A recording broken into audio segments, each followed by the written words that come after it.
स्वागत है तुम्हारा मैनहोल मांगा सीरीज के एक और नए पार्ट में। और अभी तक तुमने पहले के पार्ट्स नहीं देखे हैं तो तुम्हें लिंक डिस्क्रिप्शन में मिल जाएगी, वरना तुम ऊपर आई बटन पर क्लिक करके उन पार्ट्स को देख सकते हो। तो वक्त न बर्बाद करके स्टोरी को स्टार्ट करते हैं। मैनहोल चैप्टर 16 नाइटमेयर इन ताकेतोयोमाची।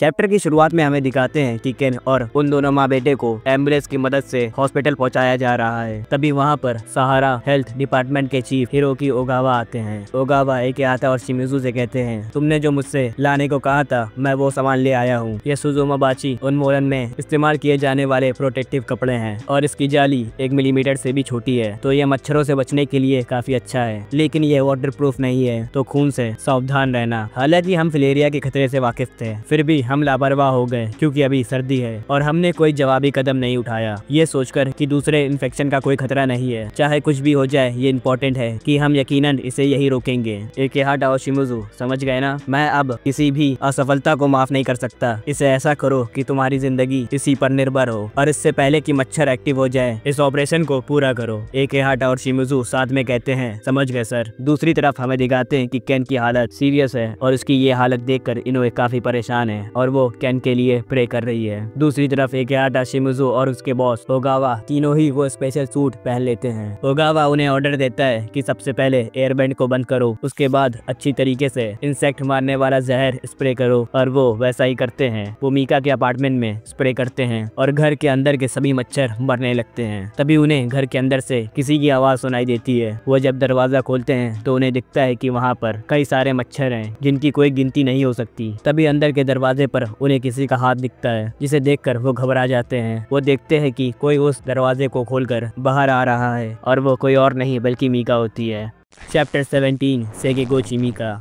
चैप्टर की शुरुआत में हमें दिखाते हैं कि मीका रेंगते हुए कमरे से बाहर आती है और उसकी हालत कुछ ऐसी हो गई थी जिसे देखकर शिमिजू और एकेहाटा बहुत डर जाते हैं। ओगावा उनसे कहता है, शांत हो जाओ, वो इन्फेक्टेड है। इसके बाद वो मीका को हॉस्पिटल भिजवा देते हैं। ओगावा शिमिजू से कहता है, पुलिस को रिपोर्ट करो, हम इस रीजन यानी क्षेत्र को अभी सील्ड कर रहे हैं। फिर ओगावा बताता है कि हित्सुजी आइलैंड के मच्छरों की मूवमेंट रेंज 100 मीटर की रेडियस में है और आज हवा उत्तर पूर्व से 2 किलोमीटर प्रति घंटे की रफ्तार से चल रही है, तो इस ओवल शेप के एरिया को बंद करना सही रहेगा और हम इस अपार्टमेंट के सभी किराएदारों का ब्लड टेस्ट करेंगे। ये सुनकर शिमिजू कहता है, लेकिन सर इसके लिए हमारे पास कोई कानूनी आधार नहीं है। फिर ओगावा कहता है, मैं जानता हूँ, हम अभी ताकत से एग्जामिनेशन नहीं कर सकते हैं, हमें अपना सर झुकाना होगा और उनका सहयोग करना होगा, हम ये एक करके नहीं कर सकते। ये सुनकर शिमिजू कहता है, तो हमारे पास अब कोई भी चॉइस नहीं है। सबसे पहले वो मीका के रूम में जाकर स्प्रे करते हैं। तभी उनकी नजर उस रूम में रखे फिश टैंक पर पड़ती है, जिसे देखकर वो हैरान हो जाते हैं। ओगावा उस फिश टैंक की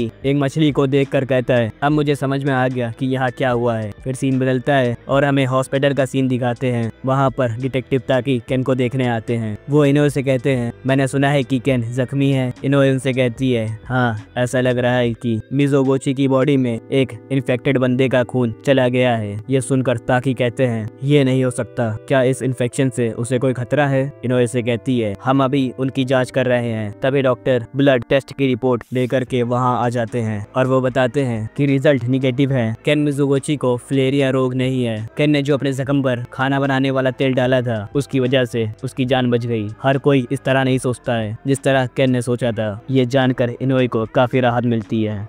चैप्टर 18 कोइंसिडेंस।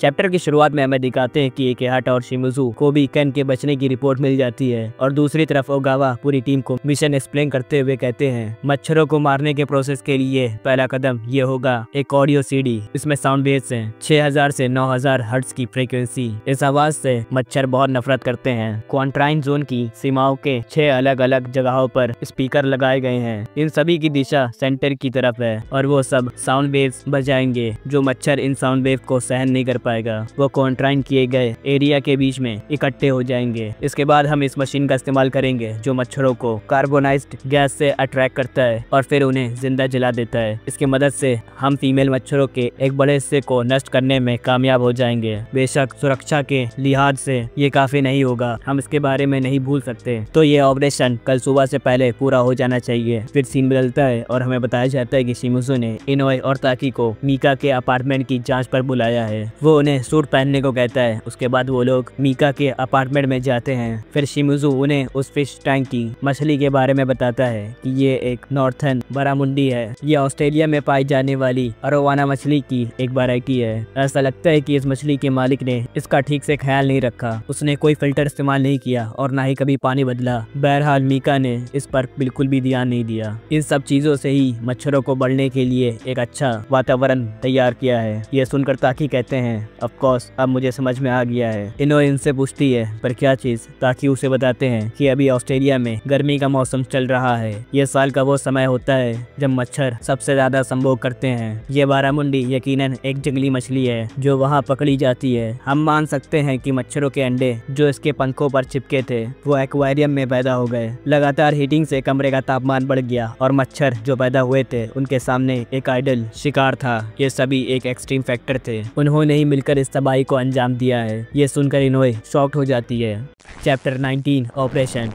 चैप्टर की शुरुआत में हमें एक न्यूज एंकर के द्वारा यह बताया जाता है कि पुलिस डिटेक्टिव ने डबल एक्स गैंग के लोगों को पकड़ने में कामयाब हो गई है। पुलिस ने उनसे 30 फायर आर्म्स जब्त किए हैं। गिरफ्तार किए गए गैंग के सदस्यों को हिरासत में रखा गया है। इससे पुलिस को बढ़त हासिल करने में मदद मिलेगी। इस समय ताकेतोयोमाची में से एक अजीब गंध और किसी प्रकार की गड़बड़ी की सूचना मिल रही है। सार्वजनिक हेल्थ एजेंट्स और पुलिसकर्मी मौके पर मौजूद हैं और डिकॉर्मिनेशन प्रक्रिया को जारी रखे हुए हैं। सहारा पुलिस स्टेशन को अभी पता नहीं है कि इस हादसे के पीछे इस टेररिस्ट ग्रुप का हाथ है या नहीं। ये खबर सुनकर सभी लोग परेशान हो जाते हैं। फिर सीन बदलता है और हमें दिखाया जाता है कि ताकेतोयोमाची में 3 किलोमीटर लंबा ट्रैफिक जाम लग गया है। दूसरी तरफ हेल्थ डिपार्टमेंट के लोग अपने मिशन को शुरू करते हैं। वो सबसे पहले वो बड़े स्पीकर को बजाते हैं जिसकी वजह से मच्छर उस केज की ओर बढ़ जाते हैं। शिमिज़ू अपने बॉस ओगावा से कहता है सब कुछ प्लान के हिसाब से चल रहा है। फिर ओगावा कहता है इस हिसाब से हम रात के खत्म होने से पहले ये काम पूरा कर लेंगे।